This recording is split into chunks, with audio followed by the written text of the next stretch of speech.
Ya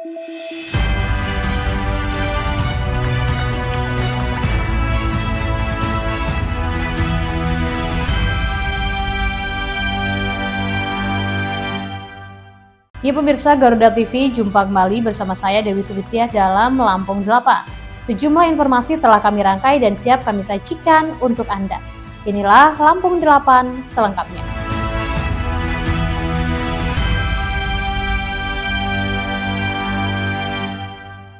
Ya pemirsa, lonjakan arus mudik Natal dan Tahun Baru terjadi di Pelabuhan Bakauheni, Lampung Selatan.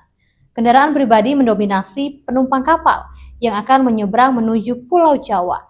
Meski terjadi peningkatan aktivitas penyeberangan masih berlangsung terkendali. PT SDP Indonesia Ferry Persio Cabang Bakauheni terus mengoptimalkan pelayanan angkutan Natal dan Tahun Baru. Sejumlah kapal disiagakan untuk mengangkut kendaraan pribadi, sepeda motor maupun penumpang pejalan kaki menuju Pulau Jawa.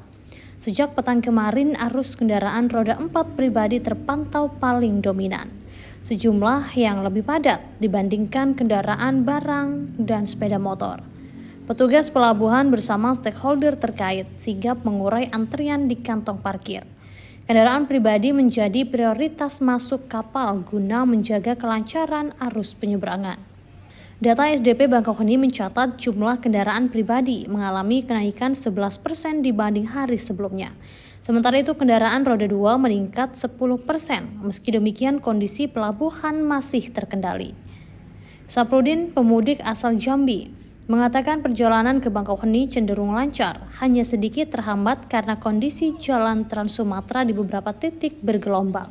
Nggak ada macet, cuman kan pas masuk ke kota Palembangnya paling agak pelan aja karena kendaraannya itu buka tutup, ada perbaikan jalan, tapi nggak lama. Dari pantauan saya tadi itu lancar, aman. Cuma tadi kan ada ini ya, jalan-jalannya agak sedikit jelek sedikit lah, tapi lancar kok.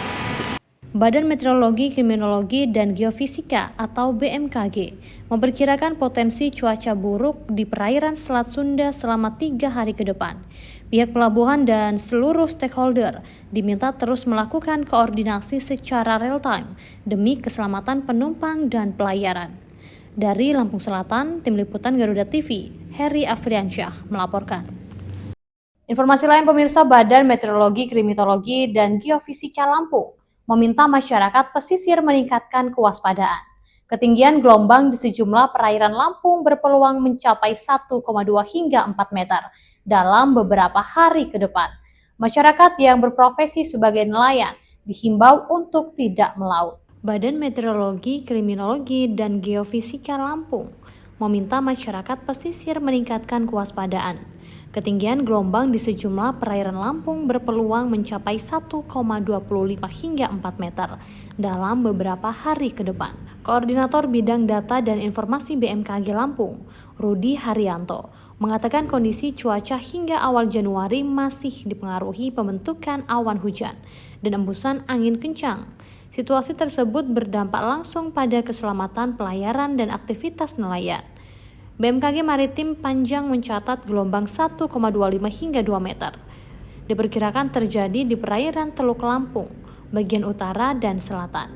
Adapun gelombang lebih tinggi di 2,5 hingga 4 meter, berpeluang muncul di perairan barat Lampung dan Selat Sunda bagian selatan. Kondisi tersebut beresiko terhadap pelayaran, terutama perahu nelayan dan kapal berukuran menengah. BMKG mengingatkan aktivitas melaut sebaiknya ditunda bila kecepatan angin dan tinggi gelombang melebihi batas aman. Sementara kapal feri perlu mewaspadai kecepatan angin 21 knot dan gelombang 2,5 meter. BMKG menilai kombinasi anomali suhu muka laut, indeks ENSO negatif, dan aliran udara dingin ikut menambah suplai uap air ke wilayah Lampung. Kondisi tersebut memicu pertumbuhan awan hujan yang berdampak pada tingginya gelombang laut. Dari Bandar Lampung, Tim Liputan Garuda TV melaporkan. Selanjutnya pemirsa, hujan deras disertai angin kencang yang melanda Kabupaten Tulang Bawang, mengakibatkan sejumlah rumah warga terdampak kerusakan akibat bencana angin puting beliung. Beruntung dalam peristiwa tidak menimbulkan korban jiwa. Sedikitnya 9 unit rumah warga mengalami kerusakan parah akibat angin kencang melanda komplek tambak udang Kampung di Pasena, Jaya, Kecamatan Rawajitu Timur, Kabupaten Tulang Bawang, sekitar pukul 13.30 waktu Indonesia Barat pada Kamis 25 Desember 2025. Salah satunya rumah milik Sarwonto di Blok 7, Jalur 40, Nomor 1, Kampung di Pasena. Kondisi rumah porak-poranda disapu angin puting beliung. Kepala BPBD Kabupaten Tulang Bawang, Kanedi, mengatakan rumah Sarwanto adalah korban terdampak paling parah pasca bencana tersebut dengan menilai kerugian diperkirakan 5,2 juta rupiah. Dari data yang dihimpun, korban terdampak angin puting beliung ada 9 kakak atau 9 rumah, dengan nilai kerugian total diperkirakan mencapai 16 juta rupiah. Kennedy mengatakan puting beliung di wilayah tersebut tidak hanya merusak rumah, melainkan merusak peralatan operasional budidaya udang, seperti mesin diesel yang terbawa angin hingga terjebur ke dalam tambak. Dirinya juga menghimbau masyarakat untuk tetap waspada melihat cuaca buruk yang belakangan ini terjadi. Dari Tulang Bawang, Tim Liputan Garuda TV melaporkan.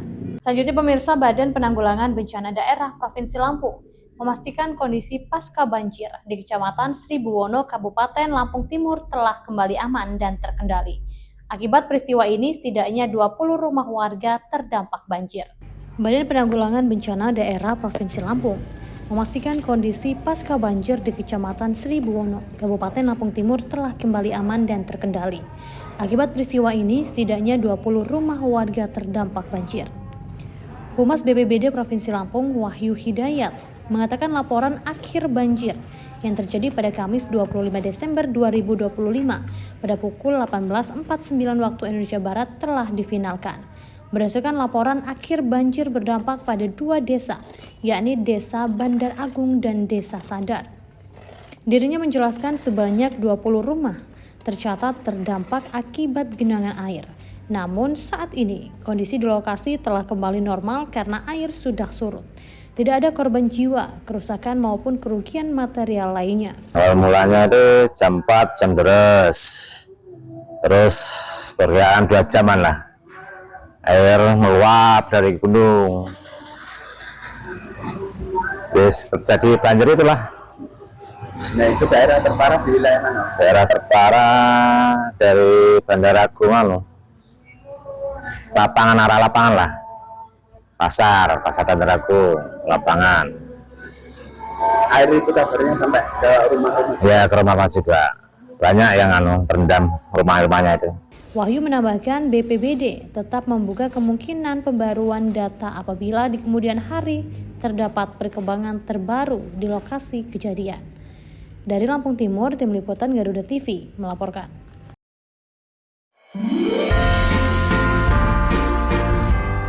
Di akhir tahun ini, kita diingatkan bahwa Tuhan hadir di tengah keluarga dan kebersamaan kita.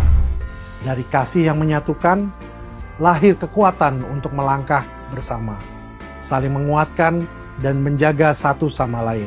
Dalam menjalankan peran pelayanan publik, kami belajar bahwa informasi bukan hanya menyampaikan berita, tetapi juga menjadi pengingat bahwa Tuhan hadir menyelamatkan, menguatkan ikatan keluarga, dan menumbuhkan kepedulian antar sesama. Di balik setiap proses dan karya, ada semangat kebersamaan yang terjaga. Seperti keluarga yang saling menguatkan, kita melangkah dengan keyakinan bahwa Tuhan hadir menyertai, menjaga ritme, dan meneguhkan tekad untuk memberi yang terbaik bagi publik. Dalam semangat Natal, kolaborasi dengan mitra dan masyarakat menjadi wujud kepercayaan dan kepedulian bersama. Setiap kerjasama mengajarkan kita bahwa pertumbuhan dan kemajuan tercipta saat kasih, kejujuran, dan saling percaya menjadi dasarnya. Saya, Fahmi Muhammad Anwari.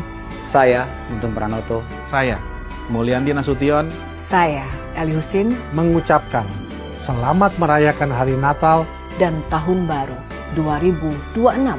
Semoga kasih Tuhan hadir, menyelamatkan keluarga, membawa damai kehangatan, dan harapan baru dalam setiap langkah perjalanan kita bersama.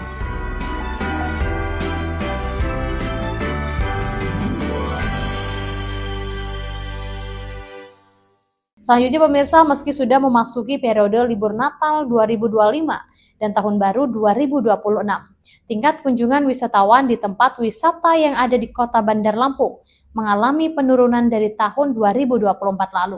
Salah satunya di Taman Wisata Lembah Hijau. Belum ada lonjakan signifikan untuk pengunjung di tahun ini karena faktor cuaca.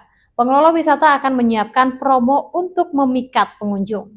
Meski sudah memasuki periode libur Natal 2025 dan Tahun Baru 2026, tingkat kunjungan wisatawan di tempat wisata yang ada di Kota Bandar Lampung mengalami penurunan dari tahun 2024 lalu. Salah satunya di Taman Wisata Lembah Hijau. Belum ada lonjakan signifikan untuk pengunjung di tahun ini. Karena faktor cuaca, pengelola wisata akan menyiapkan promo untuk memikat pengunjung.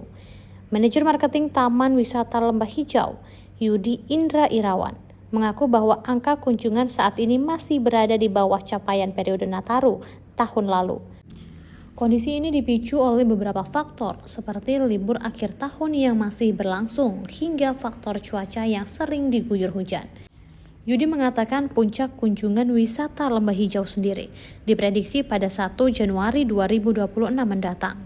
Untuk mendorong minat wisatawan, Lembah Hijau meluncurkan paket promo hemat bertajuk Desemberia.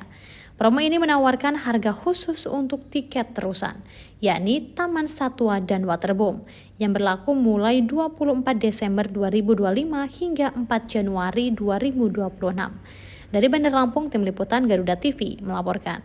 Ya pemirsa, minimnya pembinaan oleh Pupuk Indonesia Regional Lampung terhadap distributor dan kios pengecer diduga menjadi pemicu kegaduhan penyaluran pupuk bersubsidi di wilayah tersebut. Meski aturan distribusi telah diatur oleh Kementerian Perdagangan dan Kementerian Pertanian, praktik di lapangan justru menunjukkan adanya selisih harga di atas harga eceran tertinggi atau HET. Distributor pupuk bersubsidi seharusnya menjamin kelancaran penyaluran dengan prinsip 6 tepat, yakni tepat jenis, jumlah, harga, tempat, waktu, dan mutu. Namun realita di Lampung Tengah berbicara lain. Tama selaku distributor menjadi distribusi nasional yang ditunjuk Pupuk Indonesia, berdalih bahwa selisih harga yang terjadi merupakan biaya operasional, berupa biaya muat, bongkar, dan ongkos kirim dari pengecer ke kelompok tani yang tidak tercover dalam aturan HET. Ia menambahkan harga HET hanya berlaku jika petani mengambil sendiri pupuk di kios.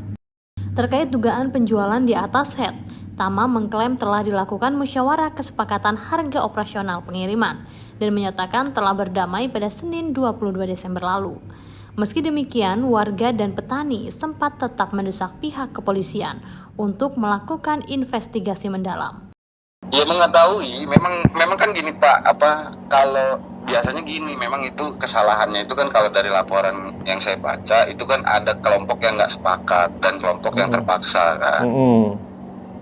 Kalau biasanya di tempat lain itu memang mereka itu musyawarah kesepakatan nih. Nanti ini kalau minta diantar berapa dikenain tarifnya gitu. Nah biasanya kan kesepakatan antara mereka. Kita itu nggak boleh ikut campur. Distributor itu nggak boleh Pak nganjurin ke arah situ. Karena kan kita distributor itu hanya bicara aturan SOP-nya ya. SOP-nya kan harus ngambil di tempat gitu. Kita malah nyuruhnya kelompok tani ngambil atau petani ngambil di tempat biar dapat head. Kita itu suruh nekeninnya di situ. Tapi kalau misalnya kelompok nggak punya kendaraan, dia pengen tadi antar, nah itu kesepakatan mereka. Makanya kemarin saya itu kan cuma memfasilitasi untuk pertemuan mereka itu musyawarah biar ketemu titik sepakatnya gimana gitu. Musyawarahnya di tempat ini, di Kampung Buyut Ilirnya Pak. Di tempat Pak Hendranya itu lah yang nyiapin tempat. Pokoknya mereka lah gapok tadi yang nyiapin. Mengetahui masalah itu kalau kelebihan harga itu mengetahui, tapi kan itu di luar aturan HET. Hingga berita ini diturunkan, pihak distributor maupun pengelola kios Sido muncul belum memberikan respon lanjutan saat dihubungi kru media. Petani berharap adanya sanksi tegas dan efek jera agar program subsidi pemerintah tidak disalahgunakan oleh oknum yang mencari keuntungan pribadi di tengah kesulitan para petani. Dari Bandar Lampung, Tim Liputan Garuda TV melaporkan. Ya pemirsa, Kepala Kampung Bumi Ratu, Kecamatan Rawajitu Selatan, Tulang Bawang, AM, dilaporkan warga ke Polda Lampung. Pelaporan itu terkait dugaan penggunaan ijazah palsu. Namun AM membantah ijazah yang digunakan untuk maju di Pilkades palsu. Warga kampung Bumi Ratu, Kecamatan Rawajitu Selatan, Tulang Bawang, Sriadi mengaku telah melaporkan dugaan ijazah palsu pendidik kesetaraan program paket B milik AM. Penggunaan ijazah itu saat mencalonkan diri sebagai kepala kampung pada tahun 2023 silam. Menurutnya pada Rabu 24 Desember 2025, dirinya melaporkan dugaan penggunaan ijazah palsu AM ke Dirkrimum Polda Lampung. Sejumlah bukti terkait dugaan ijazah palsu turut dibawa saat laporan. Bukti meliputi kartu keluarga, belangko pendaftaran masuk PKMB Budijaya, Desa Muara Jaya, Kecamatan Sukadana, Lampung Timur. Dirinya menjelaskan indikasi AM menggunakan ijazah palsu. Terlihat adanya perbedaan waktu antara belangko pendaftaran manual dengan waktu yang tertera pada aplikasi data pokok pendidikan Dapodik. Menanggapi laporan tersebut, Kepala Kampung Bumi Ratu, AM, angkat bicara. Dirinya membantah tudingan penggunaan ijazah pendidikan kesetaraan program paket B yang teranggap palsu. Menurut AM, tudingan penggunaan ijazah palsu itu sempat naik ke meja hijau pasca pemilihan kepala kampung yang berlangsung di bulan September 2023 lalu. Salah satu rival AM sempat mengajukan gugatan kepada Pengadilan Tata Usaha Negara (PT-UN) Bandar Lampung terkait dugaan penggunaan ijazah palsunya. Proses itu memakan waktu lama dan prosesnya berlangsung hingga tingkat kasasi. Dari Tulang Bawang, Tim Liputan Garuda TV melaporkan. Ya, selanjutnya pemirsa, aksi pencurian sepeda motor berhasil digagalkan karena kepergok saat beraksi. Nyaris terjadi aksi massa saat warga menangkap pelaku yang berusaha kabur di Jalan Buntu. Beruntung polisi segera tiba di lokasi kejadian. Karena warga melaporkan aksi pencurian dan pelaku selamat dari amukan puluhan orang warga. Puluhan orang warga berkerumun di lokasi pencuri yang tertangkap warga di Jalan Buntu di Dusun Pancamarga, Desa Mataram Baru, Kabupaten Lampung Timur. Dengan kesigapan petugas dari Polsek Mataram Baru langsung mengelandang dengan mobil patroli untuk menghindari amukan warga yang telah kesal dengan pelaku pencuri tersebut. Peristiwa terjadi pada Rabu sore 24 Desember 2025. Saat itu korban Siti Maftukah, warga Dusun 7 Desa Mataram Baru, hendak mengambil kertas bungkus nasi di tempat adiknya. Saat tiba di rumah adiknya itu, motor yang dikendarainya langsung diparkir di depan rumah dengan kunci yang masih tergantung di motornya. Tidak berpikir panjang karena dianggap hanya sebentar, namun ternyata motor raib yang diparkir saat keluar rumah. Tadi aku di rumah nyuruh anaknya ambil kertas nasi ke rumah mbaknya. Terus? Kalau dia motor sebentar cuma berapa menit jengkal. Katanya motornya Mbak kabur, mbaknya yang teriak, motornya dek, katanya dia. Saya ngejar paling belakang sendiri, jadi nyampe waktu pelaku ketangkep itu, saya nyampe situ udah ramai orang. Terus? Karena saya ngikutin anak saya, ikut ngejar, takut kalau kena ada apa-apa dengan anak saya, itu aja. Pelaku itu berapa orang, Mas? Satu. Mengetahui motornya hilang, sontak korban berteriak maling. Pelaku masih terlihat dan hendak kabur membawa motor hasil curian. Karena panik, pelaku masuk jalan desa yang buntu dan langsung ditangkap puluhan orang massa yang keluar mendengar teriakan warga kehilangan motor. Salah satu orang saksi mengatakan dirinya tidak tahu persis pelaku pencurian sepeda motor warga desanya itu. Namun dirinya ikut mengejar maling tersebut karena anaknya lebih dahulu berlari mengejar maling tersebut. Karena khawatir anaknya terjadi apa-apa, dirinya ikut mengejar maling yang telah tertangkap warga dan nyaris menjadi amukan puluhan orang warga. Mendapat laporan dari masyarakat bahwa telah terjadi curanmor di Desa Mataram Baru, sehingga Babin Kamtibmas beserta masyarakat melakukan pengejaran terhadap pelaku. Akan tetapi pelaku berhasil dan ditangkap dikarenakan pelaku melintasin atau lewat jalan buntu, sehingga pelaku berhasil ditangkap oleh Babin Kamtibmas atau anggota Polsek Mataram Baru beserta masyarakat. Pelaku itu ada berapa orang, Pak? Untuk sementara pelaku sendirian, karena pelaku berasal dari Lampung Selatan atau di Kecamatan Ketapang. Pelaku itu menggunakan senjata atau seperti apa, Pak? Untuk pelaku intinya tidak menggunakan senjata dan kendaraan bermotor tersebut terparkir di depan rumah korban dikarenakan kuncinya tidak dilepas atau terpasang di kendaraan tersebut. BB-nya apa yang diamankan, Pak? Untuk BB atau barang bukti yang berhasil diamankan di Polsek Mataram Baru yaitu 1 unit sepeda motor Honda Beat.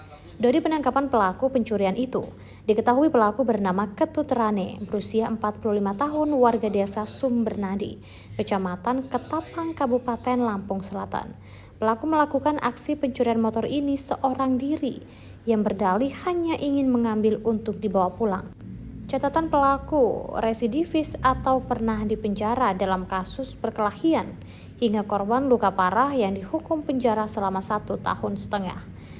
Dari Lampung Timur, Tim Liputan Garuda TV, Rizwan melaporkan. Setiap hari, 1,5 juta orang bekerja dari dini hari. Setiap hari, lebih dari 12.000 dapur serentak beroperasi. Setiap hari, lebih dari 35 juta porsi makanan disiapkan untuk meningkatkan gizi anak di seluruh Nusantara. Sebuah misi yang terdengar tak masuk akal demi masa depan Indonesia. Di mana dapur-dapur yang terbaik? Siapa para pahlawan gizi yang tak kenal lelah? Tiap hari kami mencari, menginspeksi, mengamati SPPG atau Satuan Pelayanan Pemenuhan Gizi tanpa mereka tahu. Kami mata-mata MBG, independen dan netral, mencari bintang MBG di seluruh Indonesia. Saksikan Bintang MBG mulai Desember 2025 di Garuda TV.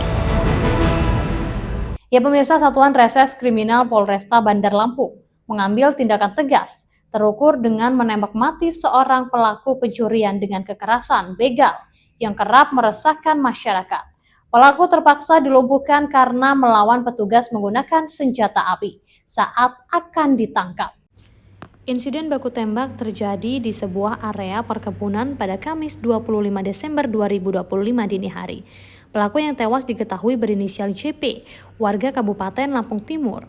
Sementara itu, satu rekan pelaku berinisial ST berhasil melarikan diri dari sergapan polisi. Berdasarkan informasi yang dihimpun, kedua pelaku teridentifikasi sebagai komplotan begal yang sering beraksi di wilayah Jalan IR Sutami. Dalam setiap aksinya, pelaku dikenal sadis dan tidak segan-segan melukai korbannya. Kasat Reskrim Polresta Bandar Lampung, Kompol Varia Arista, mengonfirmasi kejadian tersebut saat memberikan keterangan di Mapolresta Bandar Lampung. Varia menjelaskan bahwa penangkapan bermula saat anggota mendeteksi keberadaan JP dan ST yang diduga kuat merupakan kawanan begal spesialis curas saat mengetahui sedang dikejar oleh aparat. Kedua pelaku yang berboncengan sepeda motor berusaha melarikan diri. Petugas berupaya menghentikan laju kendaraan pelaku dengan cara mempepet motor mereka. Aksi kejar-kejaran mengakibatkan sepeda motor pelaku dan petugas terjatuh hingga berujung pada kontak senjata di area perkebunan. Kini pihak kepolisian masih melakukan pengejaran insentif terhadap pelaku ST yang masuk dalam daftar pencarian orang. Petugas juga telah mengamankan sejumlah barang bukti, termasuk senjata api yang digunakan pelaku untuk melawan petugas. Dari Bandar Lampung, Tim Liputan Garuda TV melaporkan. Selanjutnya pemirsa, Satuan Reses Narkoba Polres Tulang Bawang Barat mengamankan seorang pria yang mengaku berprofesi seorang wartawan karena diduga terlibat dalam penyalahgunaan narkotika jenis sabu. Penangkapan dilakukan pada Minggu 21 Desember 2025 di sebuah rumah kontrakan yang berlokasi di Kelurahan Mulia Asri, Kecamatan Tulang Bawang Tengah, Kabupaten Tulang Bawang Barat. Satuan Reses Narkoba Polres Tulang Bawang Barat mengamankan seorang pria yang mengaku berprofesi sebagai wartawan karena diduga terlibat dalam penyalahgunaan narkotika jenis sabu. Penangkapan dilakukan pada Minggu 21 Desember 2025 di sebuah rumah kontrakan yang berlokasi di Kelurahan Mulia Asri, Kecamatan Tulang Bawang Tengah, Kabupaten Tulang Bawang Barat. Kapolres Tubaba, AKBP Sandy Antoni melalui Kasat Narkoba, AKP Samsri Rizal, membenarkan penangkapan tersebut. Terduga pelaku berinisial GPY 28 tahun, warga Tiyuh Penumangan, Kecamatan Tulang Bawang Tengah. Dirinya diamankan tanpa perlawanan saat berada di dalam kontrakan. Dari tangan pelaku, petugas mengamankan sejumlah barang bukti, di antaranya 1 bungkus plastik klip sedang berisi kristal piyuh yang diduga narkotika jenis sabu, 1 bungkus rokok merek Sempurna Mil, 1 lembar tisu, 1 unit sepeda motor Honda Genio warna biru tanpa nomor polisi, serta 1 unit telepon genggam merek Vivo Y22 warna hitam. Tersangka diamankan di Mapolres Tubaba untuk menjalani proses penyidikan dan pengembangan lebih lanjut. Dari Tulang Bawang Barat, Tim Liputan Garuda TV melaporkan. Selanjutnya pemirsa, polisi meringkus pelaku sindikat pengutil lintas daerah yang modus pura-pura belanja. Salah satu pelaku merupakan seorang wanita yang diduga bagian dari sindikat dan diamankan polisi setelah tertangkap basah menggasak barang dagangan di sebuah toko kosmetik di Kabupaten Pringsewu. Sindikat pengutil beraksi di wilayah hukum Polres Pringsewu. Dalam menjalankan aksinya, sindikat ini datang membawa mobil. Polisi meringkus pelaku sindikat yang modus pura-pura berbelanja. Salah satu pelaku merupakan seorang wanita. Kapolsek Pringsewu Kota AKP Roman Zamora mengatakan pelaku yang diamankan diketahui bernama Novita Sari, warga Kecamatan Langkapura, Kota Bandar Lampung. Novita Sari diamankan polisi usai tertangkap mengutil di sebuah toko kosmetik di Kelurahan Pringsewu Utara pada Kamis siang 25 Desember 2025, sekitar pukul 11.30 waktu Indonesia Barat. Peristiwa bermula saat Novita Sari datang ke toko bersama 2 rekannya menggunakan sebuah mobil minibus. Berdasarkan rekaman CCTV, Novita Sari dan seorang wanita lain turun dan masuk ke dalam toko dengan berpura-pura sebagai pembeli biasa. Satu pelaku tampak sibuk mengalihkan perhatian karyawan, sementara pelaku lainnya dengan cepat mengambil barang dagangan dan memasukkannya ke dalam tas. Sayangnya, di tengah proses interogasi, satu pelaku wanita berhasil kabur bersama 1 pelaku lainnya yang berperan sebagai supir. Keduanya melarikan diri membawa mobil dan barang hasil curian. Karyawan dan pemilik toko kemudian menghubungi polisi dan menyerahkan Novita Sari untuk diproses lebih lanjut. Korban mengalami kerugian sebesar 2,8 juta rupiah. Dari Pringsewu, Tim Liputan Garuda TV melaporkan. Ya, demikian pemirsa, informasi tadi sekaligus mengakhiri perjumpaan kita pada hari ini. Tetap saksikan Lampung 8 dimanapun Anda berada. Saya Dewi Sulistia beserta kru dan jajaran yang bertugas pamit undur diri dan sampai jumpa.